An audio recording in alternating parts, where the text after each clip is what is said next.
Hello and welcome to our video on the history of cannons. Today, we'll be taking a look at the evolution of this powerful weapon from its earliest origins to its modern-day use. The cannon has a long and fascinating history, with its origins dating back to the 12th century. The first cannons were essentially large tubes made of iron or bronze that were used to hurl heavy stones or other projectiles at enemy fortifications. The development of gunpowder in the 14th century revolutionized warfare and had a significant impact on the evolution of the cannon. By the mid-15th century, cannons had become much more powerful and were being used to devastating effect in battles and sieges. Over the centuries, there were many technological advances made in the design and construction of cannons. One of the most important was the introduction of the breech-loading cannon, which allowed for much faster reloading and made the weapon more efficient in battle. Cannons have played a crucial role in many of the world's most famous battles and military campaigns. From the sieges of medieval castles to the trench warfare of World War I, the cannon has been a formidable weapon on the battlefield. Cannons were introduced to India by the Mughals in the 16th century, and they quickly became an important part of Indian warfare.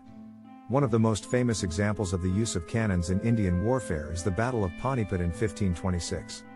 The Mughal Emperor Babur used a large number of cannons to defeat the army of the Delhi Sultanate, which had a much larger force but lacked the firepower of the Mughals.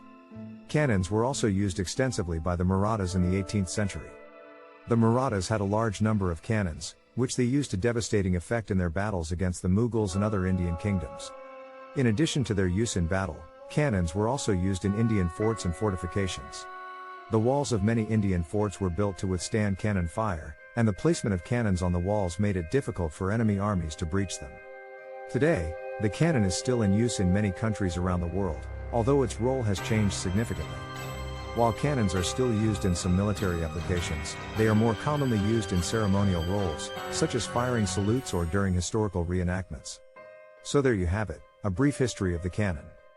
From its humble beginnings as a simple iron tube to its modern-day use as a ceremonial weapon, the cannon has played an important role in the history of warfare and technology. Thank you for watching. Please show your support and subscribe.